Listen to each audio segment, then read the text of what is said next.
argue here is that the instinct when we're scared or when we want a solution will be to turn to government. It's just human. What's what we do. I do it sometimes. You see a problem, you say, there ought to be a law. Well, a law is government force. Politicians take that and say, yes, we can. And we get the big government we have now. So one example, 9/11. It made us scared. I assume it made me more scared than you. I live in Manhattan.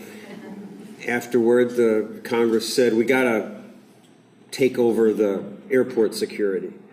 It had been run, you may remember, by the government, but they hired private contractors and they paid people low wages. And they obeyed all the rules. The little knives that the hijackers brought on board were within the government's rules, but the government afterwards said, they didn't do a good enough job, the government has to take it over.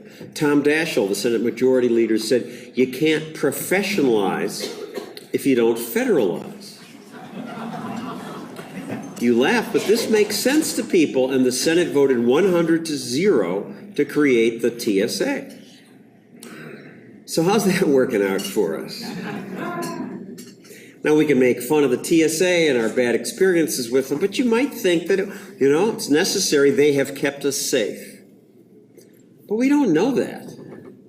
I mean, maybe they did something. It's all secret. The two instances we do know about, the shoe bomber and the underwear bomber, they totally went through the TSA. They were stopped by passengers, not the government.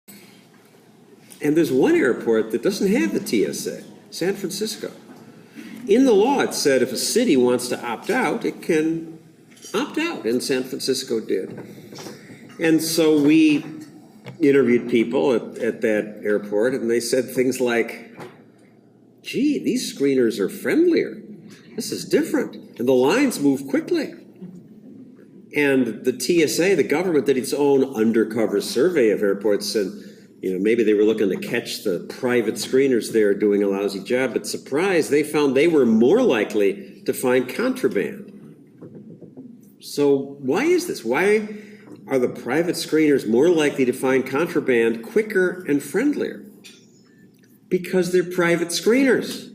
Because their boss knows that if they do a good job, he'll get hired again, he might get rich. And if he does a lousy job, he might get fired.